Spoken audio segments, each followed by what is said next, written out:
जय हिंद दोस्तों, higher order differential equation के लेक्चर सीरीज में आपका स्वागत है। तो इस लेक्चर में हम डिस्कस करने वाले मेथड ऑफ अनडिटरमाइंड कोएफिशिएंट का एक important part that is modified rule.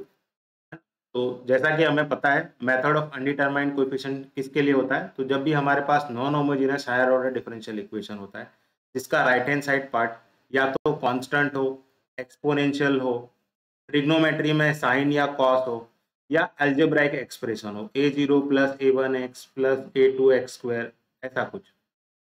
तो अगर इन पांचों में से कोई एक आपका राइट हैंड साइड पार्ट है तो उस केस में हम method of undetermined coefficient use करते हैं पर्टिकुलर इंटीग्रल फाइंड करने के लिए। तो पर्टिकुलर इंटीग्रल क्या होता है? जो राइट हैंड साइड पार्ट है उसका सॉल्यूशन होता है।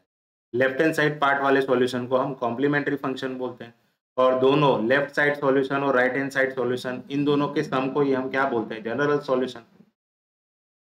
तो मॉडिफाइड रूल हमने ऑलरेडी कॉम्प्लीमेंट्री फंक्शन में पढ़ा था, उसी चीज को हम पर्टिकुलर इंटीग्रल में अप्लाई करेंगे, यानी मेथड ऑफ अनडिटरमाइंड कोएफिशिएंट में यूज करेंगे।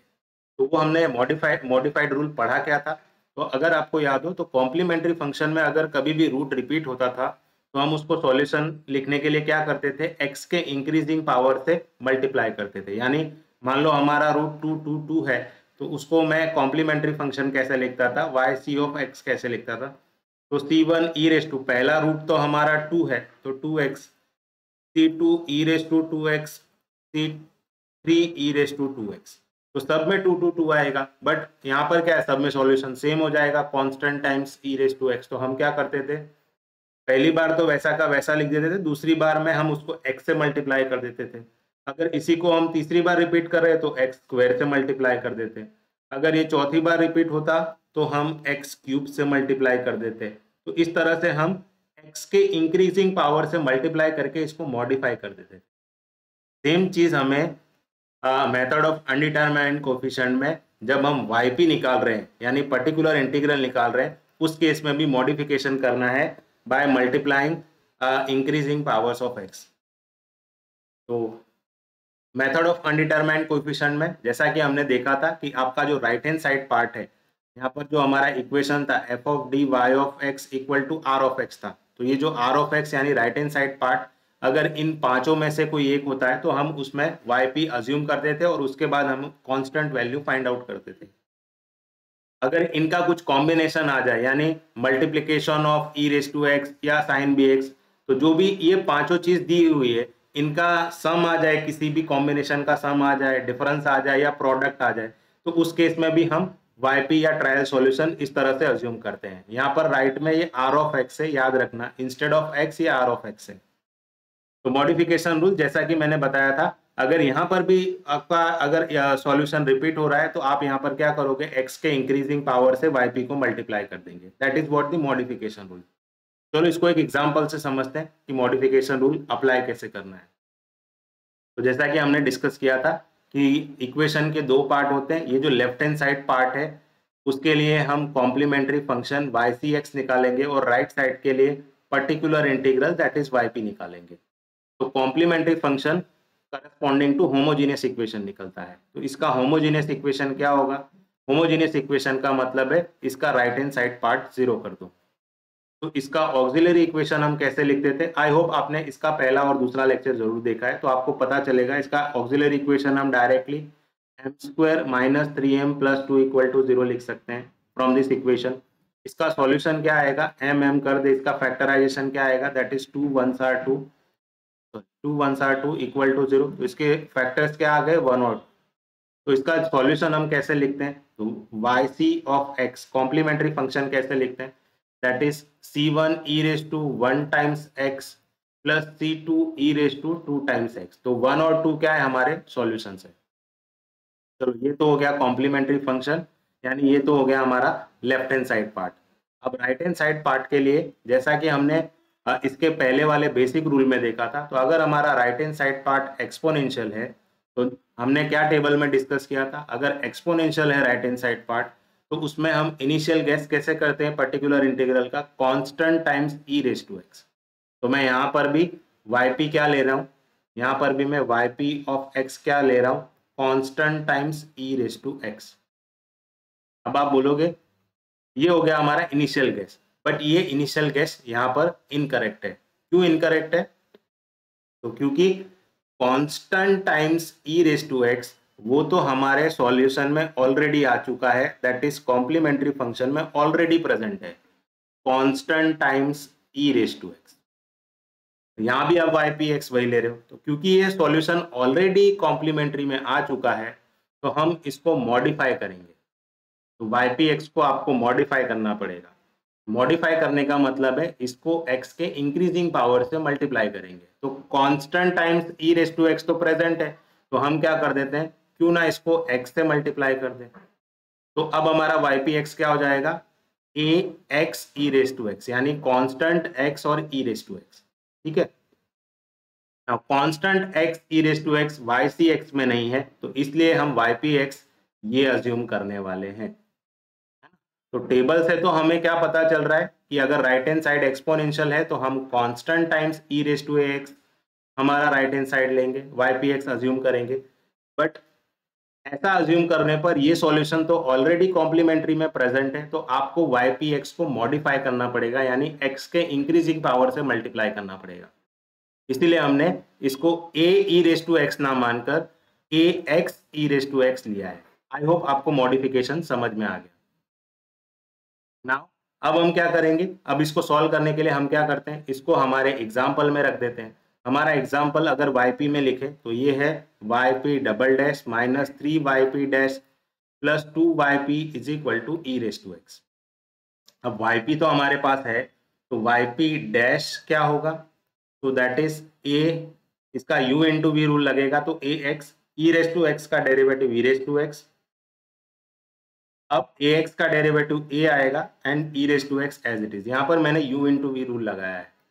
Y P double dash of x क्या होगा, तो यहाँ पर भी ए एक्स हमारा u है, e raise to x v है, तो मैं ए एक्स को एज इट इज रखता हूँ, ई रेस टू एक्स का derivative e raise to x plus e raise to x को एज इट इज रखता हूँ, ए एक्स का डेरिवेटिव ए प्लस यहाँ पर a E raise to x का derivative a E raise to x ही रहेगा। तो इसका अगर हम इसको और अच्छे से लिखें तो ये a x E raise to x, तो यहाँ पर भी a E raise to x है, यहाँ भी a E raise to x है, तो 2a e raise to x आ जाएगा। अब ये सारी वैल्यूज को हमारे इस इक्वेशन में रखेंगे तो Y P double dash of x क्या है हमारा, तो Y P double dash of X ये हमने निकाला है, तो इसको मैं यहाँ रख देता हूँ, that is A x E raise to x plus 2a e raise to x minus 3 times y p dash है, तो वाई पी डैश क्या है हमारा, a x E raise to x minus 3a E raise to x, last में 2yp है,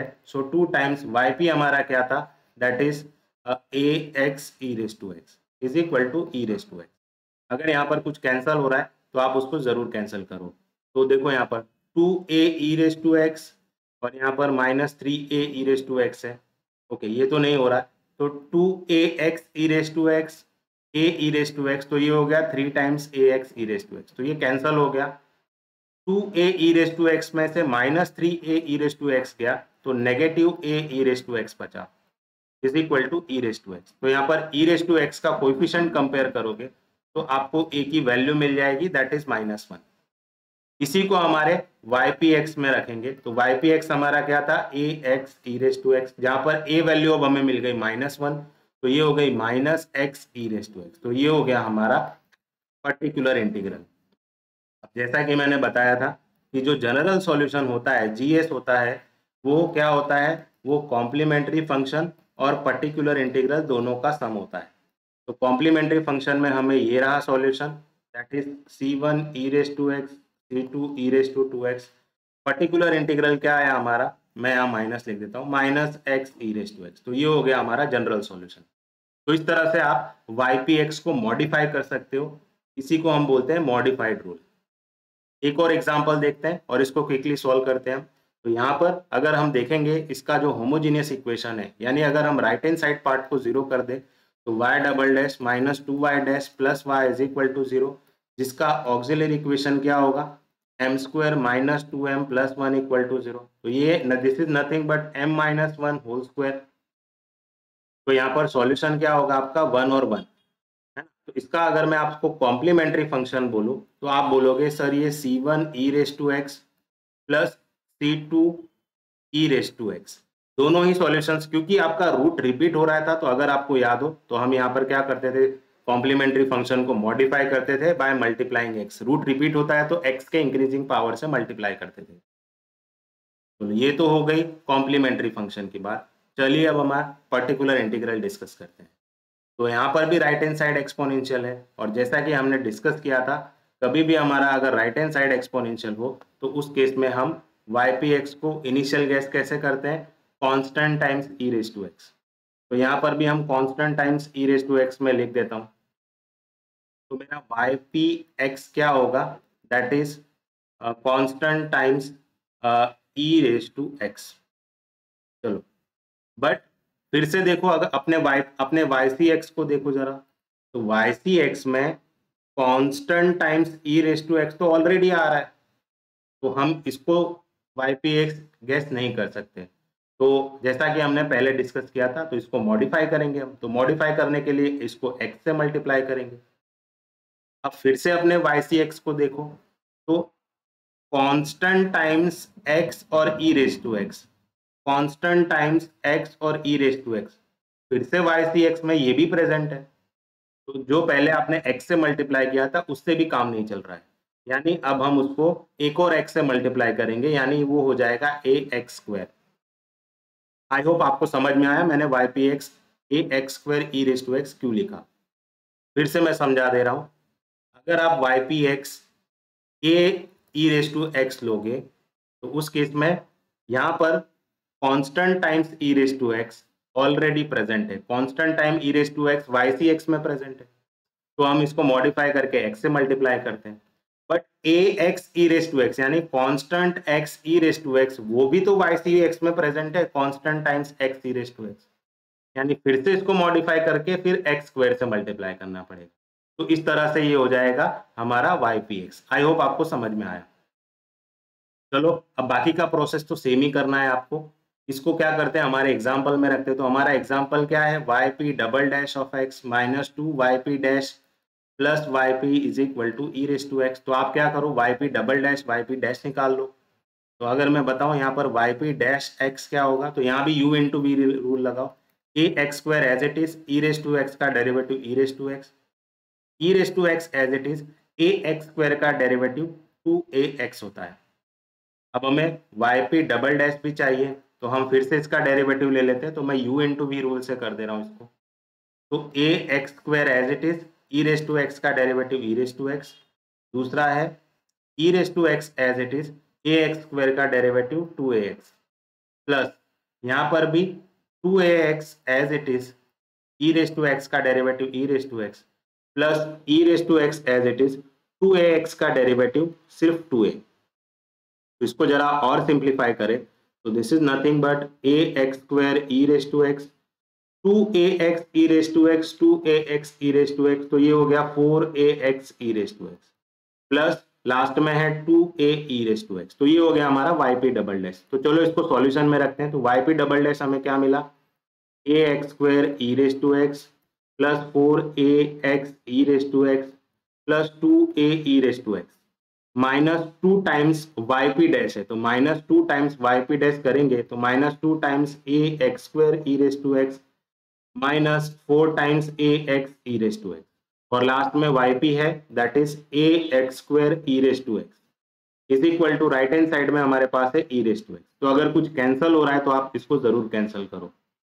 तो यहाँ पर जब आप देखोगे तो माइनस, ओके, 2ax² से चला गया, minus 4ax e⁻x plus 4ax e⁻x, ये भी कैंसिल हो गया। तो हमारे पास बच क्या रहा है, that is 2a e⁻x is equal to e⁻x। तो e⁻x के अगर हम कोएफिशिएंट कंपेयर करेंगे तो 2a इक्वल टू 1 हो जाएगा। दैट मीन्स हमारी a वैल्यू क्या है, हाफ है। तो अब हमारा जो ypx है वो क्या हो गया, ypx क्या था हमारा, ax² e⁻x, तो a हमारा हाफ है, तो हाफ x² e⁻x हो गया।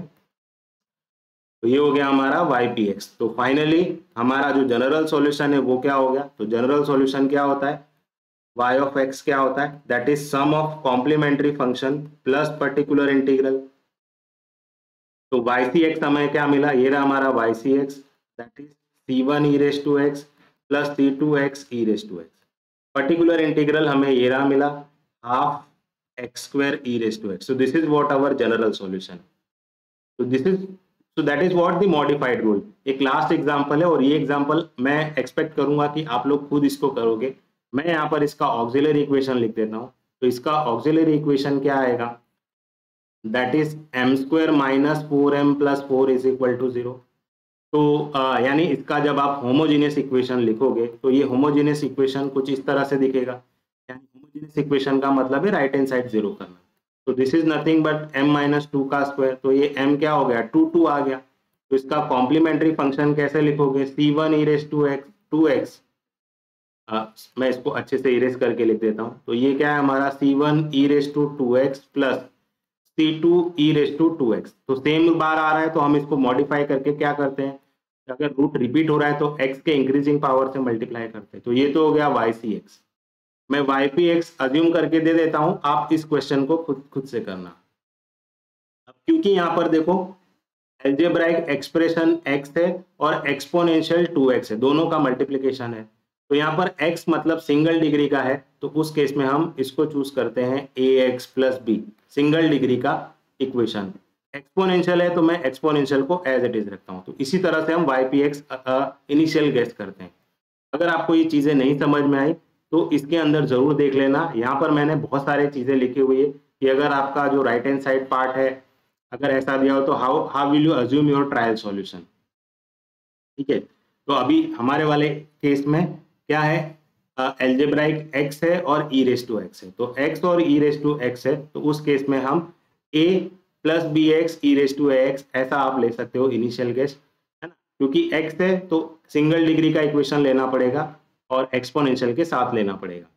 तो चलो ये तो हो गई हमारे इनिशियल गेस की बात। अब क्या ये इनिशियल गेस में कुछ मॉडिफिकेशन की जरूरत है, तो क्यों नहीं है, जरा देखो यहाँ पर। तो यहाँ पर देखोगे अगर मैं इसको अंदर मल्टीप्लाई करता हूं तो ये हो जाएगा ax e raise to 2x और b e raise to 2x। अब इस सॉल्यूशन को जरा आप देखोगे पहले, तो इसको क्या करेंगे हम हमारे कॉम्प्लीमेंट्री फंक्शन में देखेंगे। तो यहाँ पर देखो constant x e raise to x, constant x e raise to 2x, ये तो ऑलरेडी प्रेजेंट है, और constant times e raise to 2x, constant times e raise to 2x, ये दोनों सॉल्यूशन कॉम्प्लीमेंट्री में है। तो आपको क्या करना पड़ेगा, मॉडिफाई करना पड़ेगा। अब मॉडिफाई करने के लिए क्या करेंगे, आप बोलोगे सर x से मल्टीप्लाई कर दो। तो चलो क्या x से मल्टीप्लाई करने पर भी ये ypx वैलिड है? अगर मैं इसको फिर से मल्टीप्लाई करूंगा इनसाइड द ब्रैकेट तो ये हो जाएगा x into X ax square E raise to X, और b के साथ मल्टीप्लाई करूंगा तो ये हो जाएगा bx E raise to x. तो क्या ये चलेगा ypx? अब तो फिर से हम इसको ycx के साथ कंपेयर करेंगे। तो ax square E raise to 2x तो यहाँ पर ycx में नहीं है तो हमें कोई प्रॉब्लम नहीं है। बट b यानी constant times x E raise to X, constant times x E raise to X अभी भी आ रहा है, यानी हमने x मल्टीप्लाई कर दिया फिर भी ये सॉल्यूशन ycx में प्रेजेंट आ रहा है। तो ये x मल्टीप्लाई करने से भी काम नहीं चलेगा, आपको इसको x स्क्वायर से मल्टीप्लाई करना पड़ेगा। तो x स्क्वायर से मल्टीप्लाई करोगे तो ये हो जाएगा ax क्यूब और उसके बाद हो जाएगा bx स्क्वायर, और ये दोनों ही कॉम्प्लीमेंट्री फंक्शन में प्रेजेंट नहीं है, यानी ये हमारा ypx होगा। तो ypx हम क्या लेंगे, ax प्लस b, इसको x स्क्वायर से मल्टीप्लाई करना पड़ेगा हमें, तब जाके हमारा ypx मॉडिफाई होगा। इसके आगे वाला टास्क आप खुद से करोगे और कमेंट बॉक्स में इसका आंसर लिखना मत भूलना। आई होप आपको ये लेक्चर समझ में आया। Thank you everyone.